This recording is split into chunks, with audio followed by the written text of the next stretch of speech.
యొక్క సమావేశం ప్రారంభమవుతుంది. దయచేసి అందరూ తమ స్థానాల్లో కూర్చొనగలరు. అందరూ సభ గౌరవాన్ని కాపాడుతూ క్రమశిక్షణ పాటించగలరు. గౌరవ శాసన మండలి చైర్మన్స్ గారిని సభ మండపంలోకి సాధారణంగా ఆహ్వానిస్తున్నాను. సభ్యులందరూ లేచి నిలబడి గౌరవం తెలుపగలరు.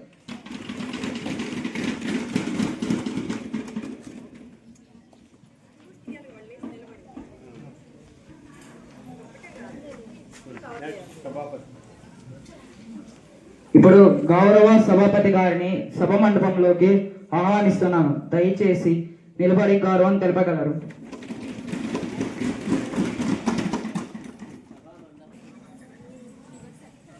ధన్యవాదాలు. ఇప్పుడు సభ కార్యక్రమాన్ని సభాపతి గారు ముందుకు తీసుకువెళ్తారు. గౌరవ సభాపతి గారు గవర్నర్ గారిని ఉభయ సభల సంయుక్త సమావేశాన్ని ఉద్దేశించి ప్రసంగించడానికి గాను ఆహ్వానించడానికి అనుమతి కోరుతున్నాను. ఇప్పుడు గౌరవ గవర్నర్ గారు కుమార్తె జె శాల్యక్క గారిని సభ మండపంలోకి మనస్ఫూర్తిగా ఆహ్వానిస్తున్నాను. దయచేసి గౌరవం తెలుపుతూ నిలబడి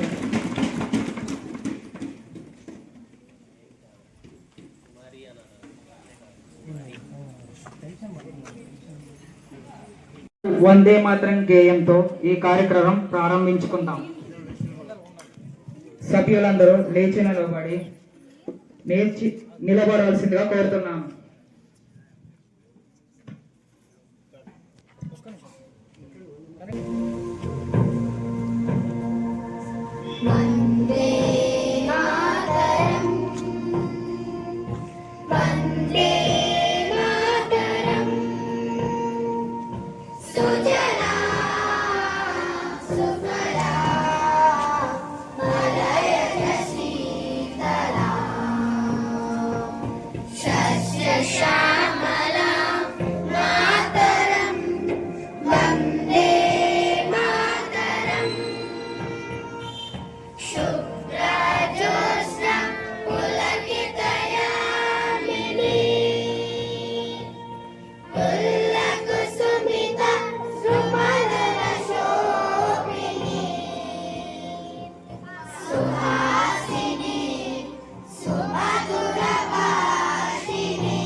అందరికీ నమస్కారం. My warm greetings to Honorable Chairman of the Legislative Council, Honorable Speaker of Legislative Assembly of Telangana State and Honorable Member of the State Legislative. ప్రజల సుదీర్ఘ పోరాటము త్యాగాల ఫలితంగా సాధించుకున్న తెలంగాణ రాష్ట్ర గత 10 సంవత్సరాల కాలంలో రాష్ట్ర వనరులు దోపిడీకి గురయ్యాయి. మిగులు బడ్జెట్గా ఉన్న రాష్ట్రం కాస్త అప్పుల కుప్పగా మారి నిర్వీర్ణమైపోయింది. ఆర్థిక నిర్వహణ బాధ్యతాయుతమైన పాలన. మా ప్రభుత్వం అధికారంలోకి రాగానే ఆర్థిక శ్వేతపత్రం ప్రకటించి తెలంగాణ వాస్తవ ఆర్థిక పరిస్థితి ప్రజల ముందు ఉంచాము. వనరులు సక్రమంగా వినియోగిస్తూ గత పాలకులు చేసిన అప్పులకు మిత్తులను కడుతూనే ఆర్థిక వ్యవస్థను గాడిలో పెడుతున్నాము. రాష్ట్ర స్థూల దేశ ఉత్పత్తి GSDP 13.27 లక్షల కోట్లకు చేరుకున్నది. తలసరి ఆదాయం 2014-15లో 1,24,014గా ఉన్నది.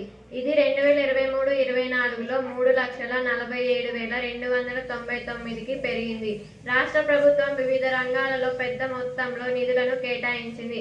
వ్యవసాయ రంగానికి 19,746 కోట్లు, విద్యా మౌలిక వసతులకు 21,389 కోట్లు, వైద్య ఆరోగ్య రంగానికి 11,500 కోట్లు, నీటిపారుదల రంగానికి 28,024 కోట్లు, పంచాయతీ రాజ్ మరియు గ్రామీణ అభివృద్ధి కొరకు 40,080 కోట్లు కేటాయించడం ద్వారా వివిధ రంగాలలో సమతుల్య అభివృద్ధిని సాధిస్తుంది. ఈ సంవత్సరం రాష్ట్ర పాలనలో ఎన్నో నూతన అధ్యాయాలు ప్రారంభమయ్యాయి. తెలంగాణ రాష్ట్రం అన్ని రంగాలలో సుస్థిర అభివృద్ధి వైపు అడుగులు వేస్తుంది. గ్రామీణ అభివృద్ధి, వ్యవసాయ రంగం, విద్య, వైద్య సేవలు, పరిశ్రమలు, మహిళా శక్తీకరణ, యువత అభివృద్ధి, పర్యావరణ పరిరక్షణ వంటి రంగాలలో ప్రభుత్వం సంకల్పబద్ధంగా ముందుకెళ్తుంది. మా ప్రభుత్వం అధికారంలోకి రాగానే ఎన్నికలలో ఇచ్చిన 6 గ్యారెంటీలను సమర్థవంతంగా అమలు చేస్తూ కొత్త పథకాలను అమలుపరచడానికి ప్రయత్నం చేస్తున్నాము. పేదలు, రైతులు, నిరుద్యోగులు, వ్యాపారస్తులు, వృత్తి పనివారు, ఉద్యోగులు అందరి సంక్షేమం చేస్తూనే రాష్ట్ర అభివృద్ధికి చిత్తశుద్ధితో దృఢ సంకల్పంతో ముందడుగు వేస్తున్నాము. సామాజిక న్యాయం కొరకు ఎస్సీలను 1, 2, 3లుగా వర్గీకరణ మరియు బీసీలకు 42% రిజర్వేషన్ కల్పన. సుప్రీంకోర్టు తీర్పు అనుసరించి ఎస్సీలను 1, 2, 3లుగా వర్గీకరణ చేసిన మొదటి రాష్ట్రంగా దేశంలో చరిత్ర లిఖించాము. తద్వారా సామాజిక సమానత్వ సాధనలో ముందున్నాము.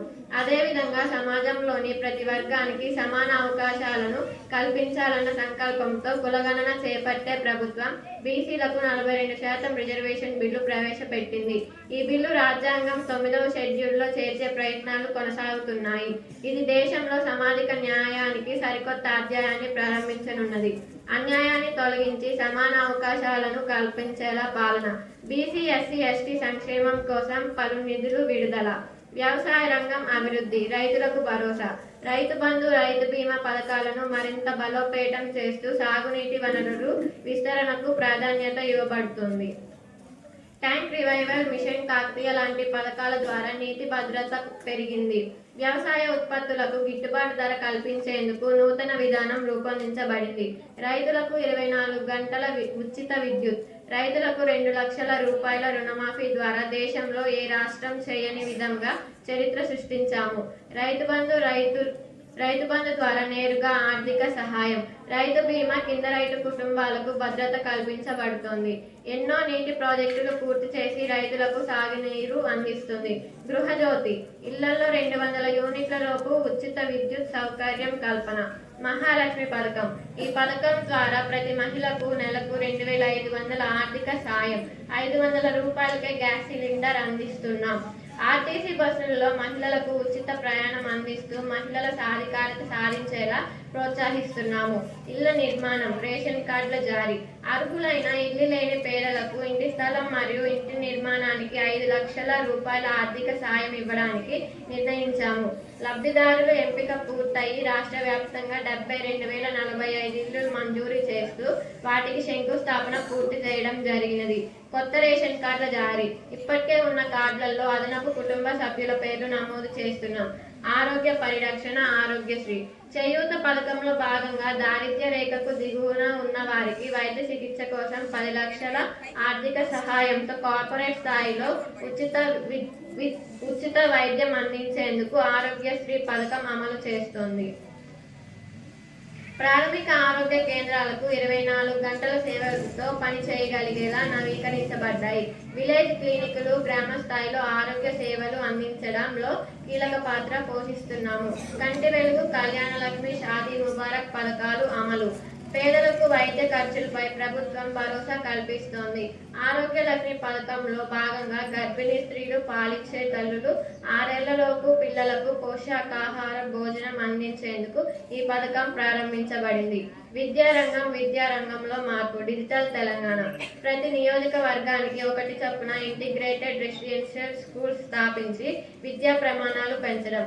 ట్యాబ్లు, ల్యాప్టాప్ల ద్వారా డిజిటల్ లెర్నింగ్. నర్సరీ నుండి డిగ్రీ వరకు ఉచిత విద్య. వసతి గృహాల కల్పన. దశల వారీగా స్కూళ్లు ఆధునీకరణ. ప్రభుత్వం డిజిటల్ తెలంగాణ లక్ష్యంతో ప్రతి పాఠశాలలో డిజిటల్ క్లాస్ రూమ్స్, ఇంటర్నెట్ వసతి కల్పించే పని చేపట్టింది.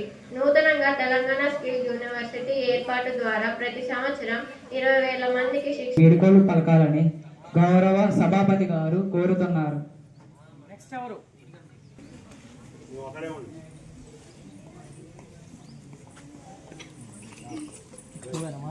ఇప్పటితో గవర్నర్ గారి ప్రసంగం ముగిసినందున సభ మరలా ప్రారంభమవుతుంది. గౌరవ స్పీకర్ గారిని సభ కార్యక్రమాన్ని కొనసాగించవలసిందిగా కోరుచున్నాము. గౌరవ సభ్యులారా, అందరికీ నమస్కారములు. తెలంగాణ రాష్ట్ర గవర్నర్ గారు ఈ సభ ముందు ఉభయ సభల సంయుక్త సమావేశంలో ఒక విలక్షణమైన దిశానిర్దేశకమైన ప్రసంగాన్ని అందించారు. ఆ ప్రసంగంలో రాష్ట్ర ప్రగతికి సంబంధించి చేపట్టిన కార్యక్రమాలు, ప్రజల సంక్షేమాల కోసం అమలు చేస్తున్న విధానాలు, ప్రభుత్వం యొక్క కార్యాచరణల గురించి విస్తృతంగా తెలియజేశారు. ఇప్పుడు ఆ గవర్నర్ గారి ప్రసంగానికి ధన్యవాదాలు తెలిపే తీర్మానాన్ని సభ ముందు ప్రవేశపెట్టే కార్యక్రమం జరుగుతుంది. ఈ తీర్మానాన్ని సభలో ప్రవేశపెట్టేందుకు గౌరవ హోంశాఖ మంత్రి గారిని ఆహ్వానిస్తున్నారు. గౌరవ స్పీకర్ గారికి సభకు నా వందనాలు. అధ్యక్ష, మా రాష్ట్ర గవర్నర్ గారు చేసిన ప్రసంగం రాష్ట్ర ప్రజలకు ఆశావాదం కలిగించింది అధ్యక్ష, ఆ ప్రసంగంలో ప్రభుత్వం తీసుకుంటున్న అభివృద్ధి కార్యక్రమాలు, సంక్షేమ పథకాలు మరియు రాబోయే లక్ష్యాలను స్పష్టంగా పేర్కొన్నారు అధ్యక్ష, ఆ విలువైన ప్రసంగానికి గౌరవ సభ తరపున ధన్యవాదాలు తెలియజేస్తూ నేను ఈ కింది తీర్మానాన్ని ప్రవేశపెడుతున్నాను అధ్యక్ష, ఈ సభ ఉభయ సభల సంయుక్త సమావేశంలో గౌరవ గవర్నర్ గారు చేసిన ప్రసంగానికి ధన్యవాదాలు తెలియజేస్తుంది అధ్యక్ష, ఈ తీర్మానంపై సభలో చర్చ జరపాలని సభ్యులు తమ అభిప్రాయాలను తెలియజేయాలని కోరుతున్నాను అధ్యక్ష. ధన్యవాదాలు అధ్యక్ష. మాట్లాడవలసిందిగా కోరుతున్నాను.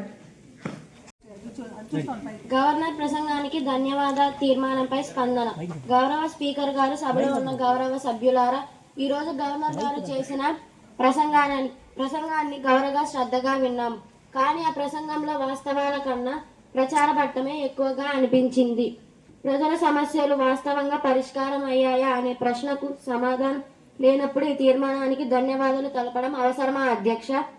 వ్యవసాయ రంగం గురించి గవర్నర్ గారి ప్రసంగంలో రైతుల కోసం ప్రభుత్వం చాలా చేస్తుంది, రుణమాఫీ చేశామంటారు. కానీ వాస్తవంలో రైతుల రుణమాఫీ అందరికీ కాలేదు. రైతులు అప్పుల్లో కోరుకుపోతున్నారు. రైతు బంధు, రైతు బీమా అంటూ వాడిపరిచే మాటలు ఉంటే మంచిది, కానీ రైతు బీమా కంటే బ్రతికే ముఖ్యం అధ్యక్ష. విద్యా వ్యవస్థ గురించి అధ్యక్ష, విద్యార్థులకు మౌలిక వసతులు లేక సతమతం అవుతున్నారు. పాఠశాలలో ఉపాధ్యాయుల కొరత ఉంది. డిజిటల్ క్లాసులు అంటూ చెబుతున్నారు తప్ప వాస్తవంలో ఉపయోగం లేదు అధ్యక్ష. వ్యవసాయ ఆరోగ్య రంగం విషయానికి వస్తే అధ్యక్ష, బస్తీ దవాఖానాలు ఉన్నాయనుకుంటే వాటిలో మందులు లేవు, వైద్యులు లేరు. ప్రజలు చివరికి ప్రైవేట్ ఆసుపత్రి బారిన పడి దోపిడీకి గురవుతున్నారు. ఆరోగ్యశ్రీ పథకం ఉండి కూడా పేదవాడు ప్రైవేట్ కార్పొరేట్ ఆసుపత్రి గుమ్మం దాటి లోపలికి వెళ్ళలేకపోతున్నాడు అధ్యక్ష. ఉద్యోగాల నిరుద్యోగ సమస్య గురించి చెప్పాలంటే అధ్యక్ష, గత ఎన్నికల్లో లక్షల ఉద్యోగాలని హామీ ఇచ్చారు, నిరుద్యోగ భృతి అన్నారు. కానీ నేడు యువత నిరుద్యోగ భృతి కోసం ధర్నాలు చేస్తున్నారు. ఇక ఉద్యోగాల ఊసే లేదు అధ్యక్ష. సంక్షేమ పథకాలు ప్రకటనలు వర్సెస్ అమలు విషయానికి వస్తే అధ్యక్ష, ప్రభుత్వం ప్రకటించేది ఒకటి, అమలు చేయేది ఇంకొకటి. షాదీ ముబారక్, కళ్యాణ లక్ష్మి పేర్లు చెప్పుకోవడం గొప్పతనం కాదు, అవి ప్రజలకు సమయానికి అందుతున్నాయా లేదా అనే విషయంలో పూర్తిగా వైఫల్యం చెందింది అధ్యక్ష. పారదర్శకత లోపం కాంట్రాక్టుల విషయంలో అధ్యక్ష, పంపిణీ టెండర్లు, మిషన్ భగీరథ, పేదలకు ఇళ్ల విషయంలో పారదర్శకత లేదని 100 కేసులు నమోదవుతున్నాయి అధ్యక్ష. ఇది మంచి పాలనగా చెప్పుకోవచ్చా అధ్యక్ష? గౌరవ సభ్యులారా, ప్రజలు చూస్తున్నారు. సభలో ఊదరగొట్టే ప్రసంగాలు కాదు, పాలనపై నమ్మకం కావాలి. ప్రజలకు మిఠాయిల మాటలు కాదు, ప్రజల సమస్యలు పరిష్కారం కావాలి. ఈ గవర్నర్ ప్రసంగానికి ధన్యవాదాలు తెలపడం నా అభిప్రాయంలో అవాస్తవాలను అంగీకరించినట్లు అవుతుంది అధ్యక్ష. అందువలన ఈ తీర్మానంపై మేము మా పార్టీ తరపున వ్యతిరేకిస్తున్నాము అధ్యక్ష. ధన్యవాదాలు అధ్యక్ష. మద్దతు పక్ష నాయకుడిని స్పందించవలసింది. గౌరవ స్పీకర్ గారు, ఈ సభలో గవర్నర్ గారు చేసిన ప్రసంగాన్ని నేను హృదయపూర్వకంగా అభినందిస్తున్నాను.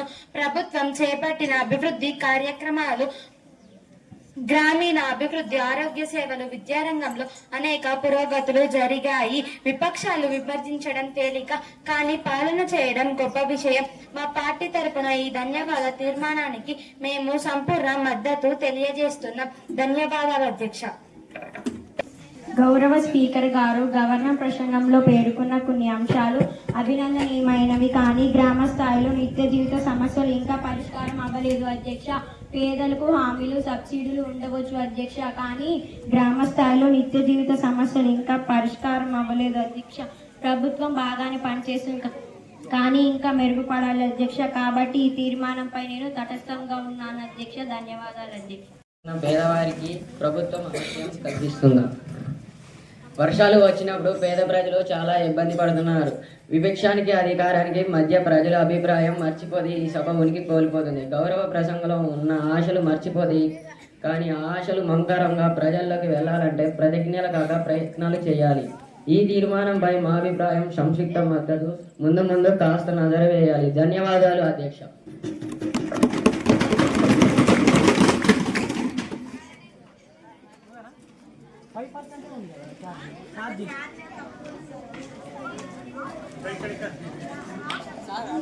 ఇతర పక్ష నాయకుడిని స్పందించవలసిందిగా కోరుతున్నాను. గవర్నర్ గారి ప్రసంగం వింటుంటే అసలు మాటలతో పూలవర్షం కురిపించారేమో అనిపించింది. అయితే నేను ఒక మాట చెబుతాను. ప్రజలు పొట్ట నిండితేనే పరిపాలనకు పరమార్థమా? ఒక రైతు ప్రభుత్వం ధాన్యం కొనుగోలు చేస్తుందేమో అని సంవత్సరం అంతా వేచి చూసి చివరికి తన పంటను తానే కొట్టుకొని తినాల్సిన దుస్థితి వచ్చింది అధ్యక్ష. ఈ నేపథ్యంలో రైతు బంధు, రైతు బీమా కాగితాల మీద బాగున్నాయి కానీ జీవితంలో ఏ మార్పు వచ్చింది అధ్యక్ష? చెట్టు నిండితే వేటాడి పక్షి వస్తుంది, అలాగనే చెట్టుల మాట నిండితే ప్రజలు తృప్తి చెందరుగా అధ్యక్ష. అందుకే ఈ ప్రసంగాన్ని అందమైన కళాఖండంగా చూస్తాను కానీ అసలైన ప్రజల ఆవేదనను ప్రతిబింబించలేదని నిరాశతో చూస్తున్నాను. ధన్యవాదాలు స్పీకర్ గారు. గారికి నా ప్రసంగం ఓ పత్రిక ప్రకటనలాగా అనిపించింది. ప్రజల గుండె నొప్పి కంటే ప్రభుత్వ గర్వం ఎక్కువగా వినిపించింది. రైతులు పొలం వద్దకు వెళ్తే తడిమిది అడుగుతున్నారు అధ్యక్ష. సార్, నాకు పంట వేసే ముందు రుణం ఇచ్చారు కానీ కోత అయిన తర్వాత ధాన్యం కొనుగోలు చేస్తారా? ఈ ప్రశ్నకు సమాధానం ఈ ప్రసంగంలోనే లేనే లేదు అధ్యక్ష. మామిడి చెట్టు నీడ అని బోర్డు పెడితే ఎండి మామిడి రాలేదుగా. ప్రభుత్వం బోర్డు పెడుతుందో కానీ ప్రజలు తిండి లేదు, నీరు లేదు అధ్యక్ష. మా పార్టీ తరఫున మేము మద్దతు ఇస్తాం రైతుకు, కార్మికులకు, యువతకు, కానీ మాటలు చెప్పే ప్రభుత్వానికి కాదు అధ్యక్ష. ధన్యవాదాలు స్పీకర్ గారు.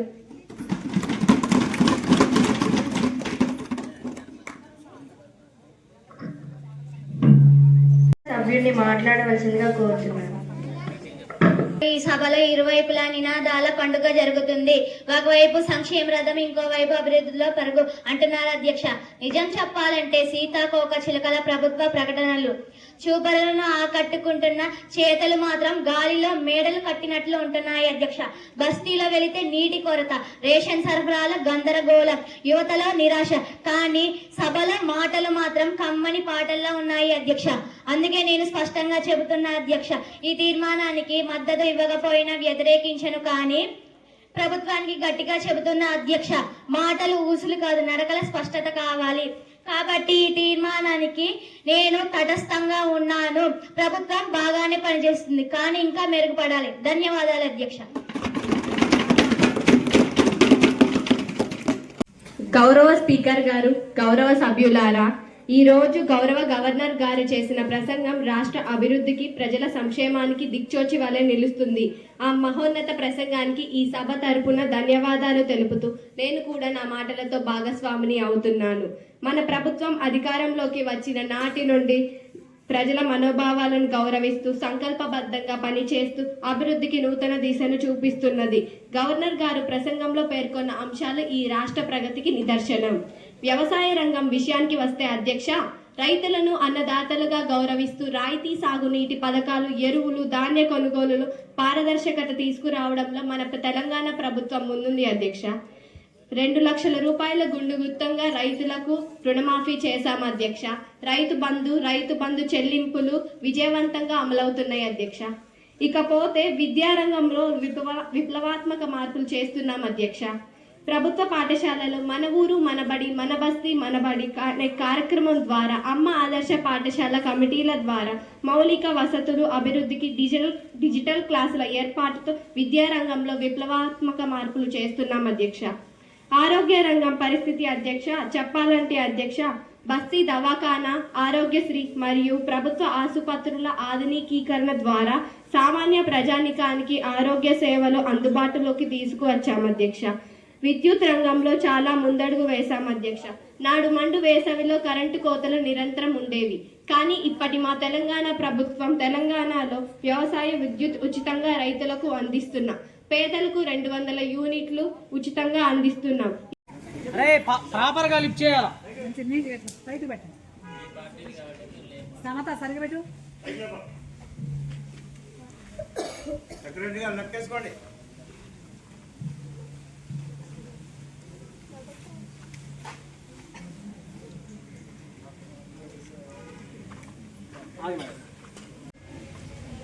తీర్మానాన్ని వ్యతిరేకించేవారు కాదు అంటూ తమ అభిప్రాయాన్ని చెప్పండి.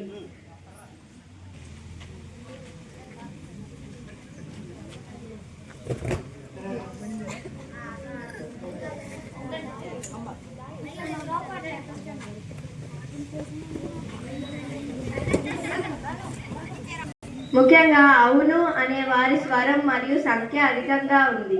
కావున ఈ సభ గవర్నర్ గారి ప్రసంగానికి ధన్యవాదాలు తెలిపే తీర్మానాన్ని ఆమోదించబడ్డది. ఆర్థిక శాఖ మంత్రి గారిని మాట్లాడవలసిందిగా కోరుతున్నారు. గవర్నర్ గారి ప్రసంగంపై సభలో జరిగింది. చర్చ చాలా ప్రయోజనకరంగా జరిగింది. ప్రతిపక్ష ఇతర సభ్యులు అందించిన సూచనలను ప్రభుత్వం పరిగణలోకి తీసుకుంటుంది. వారు సూచించిన వాటిలోని విలువైన అంశాలను అమలు పరిచేందుకు చర్చలు తీసుకుంటాం. ఈ తీర్మానం ఆమోదించిన సభకు నా తరఫున కృతజ్ఞతలు. ధన్యవాదాలు అధ్యక్ష. పడినదిగా ప్రకటిస్తున్నాను. ఇప్పటి వరకు సజావుగా సాగిన చర్చకు సభ్యులకు కృతజ్ఞతలు. ఇప్పుడు తదుపరి కార్యక్రమం ప్రశ్నోత్తరాల కార్యక్రమం కొనసాగిద్దాం. గౌరవ సభ్యులారా, ఇప్పుడు ప్రశ్నోత్తరాల కార్యక్రమం ప్రారంభిస్తున్నాను. ప్రతి ప్రశ్నకు సంబంధిత శాఖ మంత్రి సమాధానం ఇవ్వగలరు. విద్యా శాఖ మంత్రి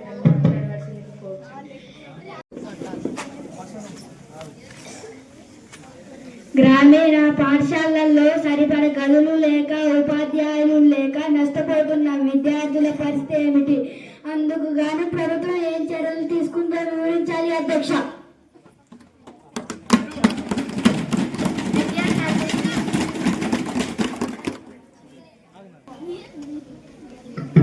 విద్యాశాఖ మంత్రి గారిని మాట్లాడవలసిందిగా కోరుచున్నాను.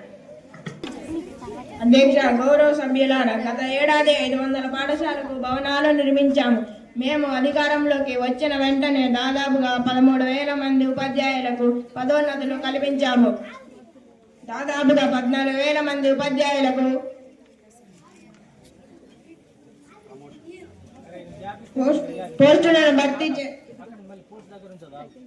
పోస్టులను భర్తీ చేసాము. పాఠశాలలో ఉపాధ్యాయ నిష్పత్తి అనుగుణంగా సర్దుబాటు ఉత్తర్వులు ఇవ్వబోతున్నాం. అదేవిధంగా ఈ సంవత్సరం గతంలో మూసివేయబడ్డ 1000కి పైగా పాఠశాలను తిరిగి ప్రారంభించాము. అదేవిధంగా జాబ్ క్యాలెండర్ ప్రకారం త్వరలో మరో 6,000 ఖాళీ పోస్టులను భర్తీకి డిఎస్సి నోటిఫికేషన్ జారీ చేయబోతున్నాం. ధన్యవాదాలు అధ్యక్ష.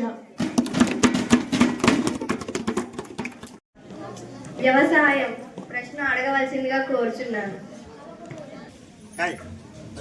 అధ్యక్ష, వ్యవసాయ మద్దతు ధరలు రైతులకు తక్కువగా లభిస్తున్నాయి అధ్యక్ష. దీనిపై ప్రభుత్వం స్పందన ఏమిటో తెలియజేయాలి అధ్యక్ష.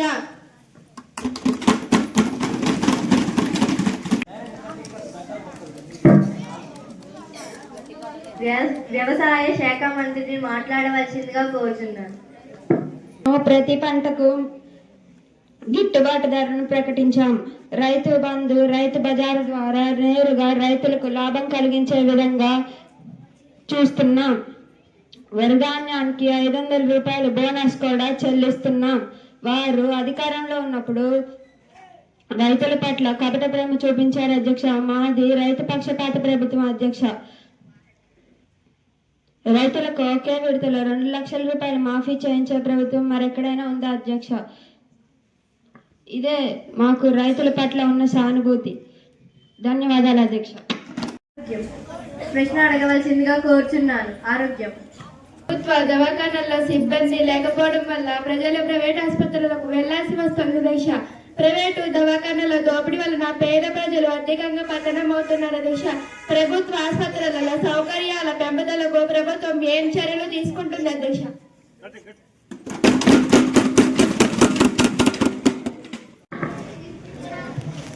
ఆరోగ్య శాఖ మంత్రి గారిని మాట్లాడవలసిందిగా కోరుచున్నాను. మా ప్రభుత్వం అధికారంలోకి రాగానే దాదాపుగా 14,000 నర్సింగ్ సిబ్బందికి నియామక పత్రాలు అందించాము అధ్యక్ష. ఇకను అవసరమైనంత వరకు సిబ్బందిని నియమించేందుకు నోటిఫికేషన్లు త్వరలో జారీ అవుతుంది అధ్యక్ష. అదేవిధంగా ఔషధాల సరఫరా మెరుగుపరిచేలా చర్యలు తీసుకుంటున్నాం అధ్యక్ష. మా ప్రభుత్వం అధికారంలోకి రాగానే ఆరోగ్యశ్రీ ద్వారా చికిత్సకు అయ్యే ఖర్చును 5 లక్షల నుండి 10 లక్షల వరకు పెంచినాం అధ్యక్ష. ధన్యవాదాలు అధ్యక్ష. మహిళా సంక్షేమం ప్రశ్న అడగవలసిందిగా కోరుచున్నాను. కళ్యాణ లక్ష్మి మరియు షాద్ ముబారక్ పథకాలలో ఆలస్యం జరుగుతోంది. అధికారంలోకి రావడానికి కళ్యాణ లక్ష్మికి తోడుగా తులం బంగారం ఇస్తామని ప్రకటించారు. అధికారంలోకి వచ్చి సంవత్సరంన్నర అయినా అతిగతి లేదు. ఎప్పటి నుండి అమలు చేస్తారో వివరణ ఇవ్వండి అధ్యక్ష. పథకాలను వేగంగా అమలు చేయడానికి డిజిటల్ ప్రాసెసింగ్ వేగవంతం చేశాం అధ్యక్ష. త్వరలో సమస్యలు పూర్తిగా తొలగిస్తాం అధ్యక్ష. మేము ఇచ్చిన హామీలన్నిటినీ వరుస క్రమంలో నెరవేర్చుకుంటూ వస్తున్నాం అధ్యక్ష. అమల్లో కొంచెం ఆలస్యం కావచ్చేమో కానీ తప్పక అమలు చేసి తీరుతాం అధ్యక్ష. మేము అధికారంలోకి వచ్చి సంవత్సరంన్నర కాలంలో పథకాలు అమలు చేయలేదని ఎదేవా చేయడం ఎంతవరకు న్యాయం అధ్యక్ష? ఆడబిడ్డల పట్ల మా ప్రభుత్వం చిత్తశుద్ధితో ఉంది అధ్యక్ష. ధన్యవాదములు అధ్యక్ష. సభ్యుడిని మాట్లాడవలసిందిగా కోరుతున్నాను. ఈ ప్రభుత్వం అధికారంలోకి రాగానే హామీలు ఉచితం చెప్పింది అధ్యక్ష. అధికారంలో వచ్చి సంవత్సరాల అయింది అధ్యక్ష. అధికారంలో రావడానికి 420 హామీలు ఇచ్చింది అధ్యక్ష. కానీ అధికారం వచ్చి మాత్రం వరుస క్రమంలో హామీలను అమలు చేస్తామంటున్నారు అధ్యక్ష. ఈ ప్రకారంగా ఇచ్చిన హామీలను అమలు చేసేది ఎప్పుడు అధ్యక్ష? ఈ ప్రభుత్వ పాలన పట్ల అప్పుడే ప్రజల్లో వ్యతిరేకత మొదలైంది అధ్యక్ష. వెంటనే ఇచ్చిన హామీలు అమలు చేయాలి అధ్యక్ష. గారిని మాట్లాడవలసిందిగా కోరుతున్నాను.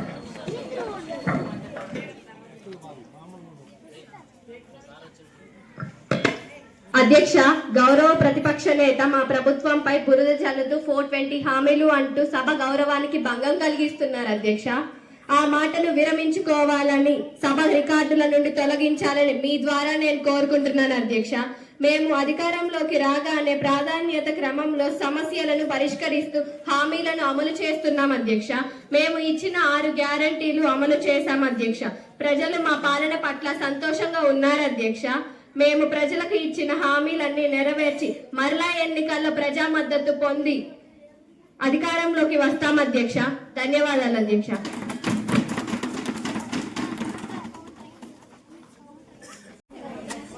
గౌరవ ప్రతిపక్ష సభ్యుడు ఉపయోగించిన పదం సభ గౌరవానికి, సభ మర్యాదకు భంగం కలిగిస్తూ ఉంది. కావున సభ వారి ఉపయోగించిన పదాన్ని వెనక్కి తీసుకోవాల్సిందిగా కోరుచున్నాను. అధ్యక్ష, మా మాటలను 420 వెనక్కి తీసుకుంటాను అధ్యక్ష. కానీ ఈ ప్రభుత్వం ఇచ్చిన హామీలను నెరవేర్చే వరకు ప్రజల తరపున ఈ ప్రభుత్వాన్ని నిలదీస్తూనే ఉంటా అధ్యక్ష. ధన్యవాదాలు అధ్యక్ష. ప్రతిపక్ష సభ్యుడు ఉపయోగించిన 420 హామీలు అనే పదాన్ని శాసనసభ రికార్డుల నుండి తొలగిస్తున్నాము. నిరుద్యోగం ప్రశ్న అధ్యక్ష, రోజు రోజుకి నిరుద్యోగ సమస్య జటిలమవుతుంది అధ్యక్ష. యువత భవిష్యత్తు కోసం ప్రభుత్వం ఏ చర్యలు తీసుకుంటుందో అధ్యక్ష తెలియజేయాలి అధ్యక్ష.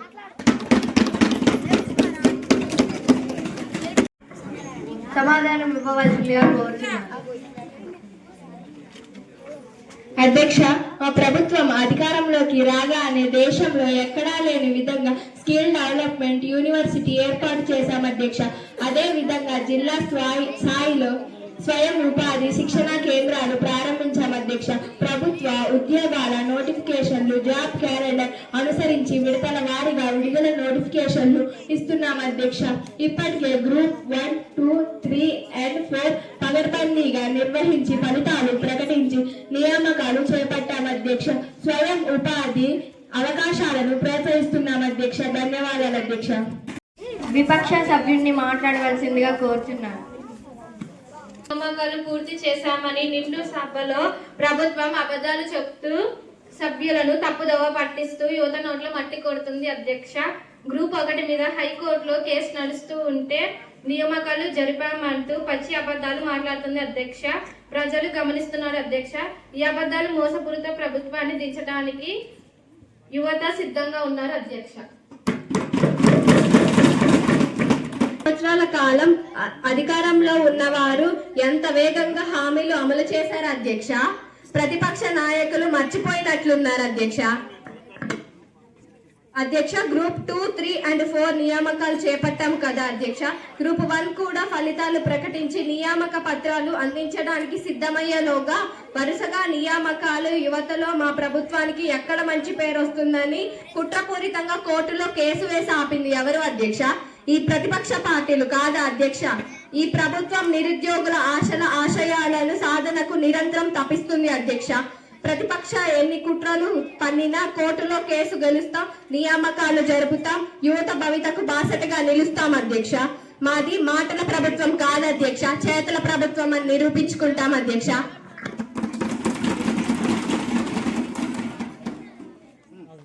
మేము సభని బైకాట్ చేస్తున్నాం అధ్యక్ష. మొత్తం అబద్ధాలే చెప్తున్నారు.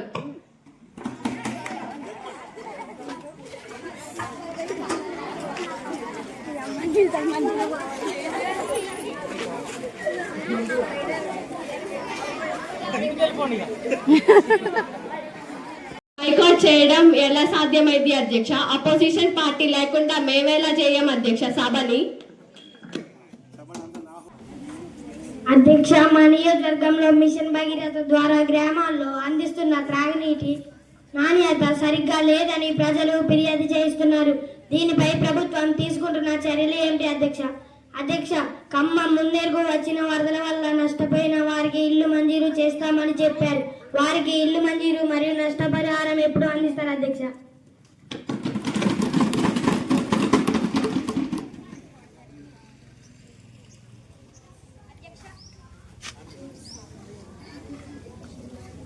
అధ్యక్ష, ప్రభుత్వం పట్నా ప్రాంత రహదారులకు మాత్రమే మరమ్మతులు చేపడుతుంది అధ్యక్ష. మా నియోజకవర్గంలోని గ్రామీణ ప్రాంత రహదారుల మరమ్మతులకు వెంటనే నిధులు మంజూరు చేస్తే తగిన చర్యలు తీసుకోగలరు అధ్యక్ష. అధ్యక్ష, మహిళలకు ఆర్టీసీ బస్సుల ద్వారా రాష్ట్రమంతటా ఉచిత ప్రయాణం అని చెప్పి ఎక్స్ప్రెస్లు మరియు పల్లె వెలుగు బస్సులను తగ్గించారు అధ్యక్ష. అధ్యక్ష, మరోవైపు బస్సు ఛార్జీలు పెంచారు అధ్యక్ష. అధ్యక్ష, రద్దీ తగ్గించడానికి ఏమైనా బస్సుల సంఖ్య పెంచి గ్రామాలన్నిటికీ నడవడానికి ఏమైనా ప్రణాళికలు అమలు చేస్తున్నారా అధ్యక్ష? రైతు బంధు పథకం ద్వారా నిధులు కొందరికి మాత్రమే జమ అయ్యాయని ఫిర్యాదులు వస్తున్నాయి. రైతు బంధు అమలులో ఎదురవుతున్న సవాళ్లు ఏవి అధ్యక్ష? అధ్యక్ష, మా నియోజకవర్గంలో కొందరు రైతులకు 2 లక్షల రుణమాఫీ కాలేదని బ్యాంకుల చుట్టూ ప్రభుత్వ కార్యాలయాల చుట్టూ చెప్పులు అరిగేలా తిరుగుతున్నారు అధ్యక్ష. అలాంటి వారికి ఇంకా ఎప్పటిలోగా రుణమాఫీ పూర్తి చేస్తారో తెలియజేయండి అధ్యక్ష.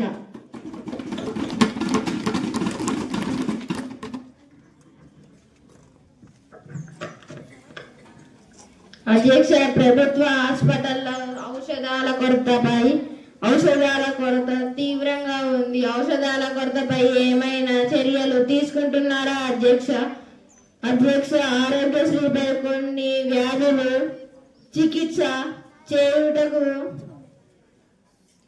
ప్రైవేట్ కార్పొరేట్ హాస్పిటళ్లు అంగీకరించడం లేదు అధ్యక్ష. ప్రభుత్వ వైద్యశాలలో మందులు, పరికరాలు మరియు చికిత్సలు చేయుటకు గాను వైద్య సిబ్బంది పెంచడానికి తీసుకుంటున్న చర్యలను వివరించండి అధ్యక్ష. అధ్యక్ష, బాలికల కోసం నడిపిస్తున్న కిషోరి వికాస్ యోజన గురించి వివరించండి. అధ్యక్ష, రోజు రోజుకు రాష్ట్రంలో మహిళలపై హింస పెరుగుతుంది. మహిళలపై జరిగే హింసను నివారించడానికి తీసుకునే చర్యలు తెలియజేయండి అధ్యక్ష. పరిరక్షణ కోసం తెలంగాణ హరితహారం ద్వారా ఇప్పటి వరకు నాటిన మొక్క సంఖ్య ఎంత? వాటిలో మనుగడ సాగిస్తున్నవి ఎన్ని? పర్యావరణ పరిరక్షణ కోసం తీసుకుంటున్న చర్యలు ఏమిటో తెలియజేయండి అధ్యక్ష. అధ్యక్ష, ఖమ్మం నగరంలో రహదారులపై రోజు రోజుకి ట్రాఫిక్ పెరుగుతుంది. మరోవైపు వాయు కాలుష్యం పెరుగుతుంది. వీటిని తగ్గించేందుకు ప్రభుత్వం తీసుకుంటున్న చర్యలు ఏమిటో తెలియజేయండి అధ్యక్ష.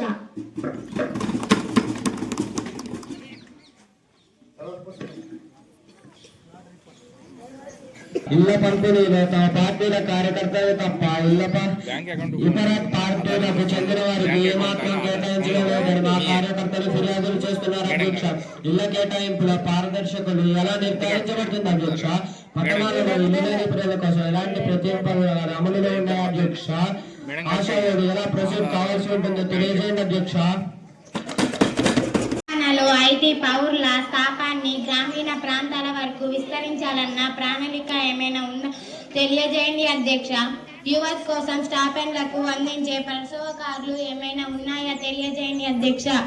స్టాప్ అండ్ కంపెనీలకు ఏర్పాటు చేయాలనుకున్న వారు ప్రభుత్వాన్ని ఎలా సంప్రదించాలి తెలియజేయగలరు. క్రమేకపు నిర్వహణను ప్రభుత్వం చేపట్టిన సహాయ చర్యలు ఏమిటి అధ్యక్ష? ఈ పాఠశాలలకు సమీప ప్రాంతాలైన గుట్కాలు గంజాయి అమ్మకాలు రాష్ట్రంగా జరుగుతున్నాయి. దీన్ని హరికట్టడానికి తీసుకున్న చర్యలు వివరించండి అధ్యక్ష. జీరో హౌస్లో సభ్యులు లేవనెత్తిన అంశాలను సంబంధిత శాఖకు ఫార్వర్డ్ చేస్తాము. సంబంధిత మంత్రులు వాటిని పరిశీలించి తగిన చర్యలు తీసుకోవాల్సిందిగా కోరుచున్నాను. ఇప్పుడు సభ ముగింపు సందర్భంగా జాతీయ లాలాపన ఉంటుంది. సభ్యులందరూ లేచి నిలబడవలసిందిగా కోరుచున్నాను.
ఇంతటితో మన పాఠశాలలో మాక్ అసెంబ్లీ కార్యక్రమం పూర్తయినట్లుగా ప్రకటిస్తున్నాను. సహకరించిన ప్రధాన ఉపాధ్యాయులు ఈ కార్యక్రమంలో పాల్గొన్న విద్యార్థులు విచ్చేసిన అతిథులు సహకరించిన వారందరికీ పేరు పేరున ధన్యవాదములు. అందరికీ థ్యాంక్స్. పిల్లలందరికీ మీరు మిగతా పిల్లలు మరి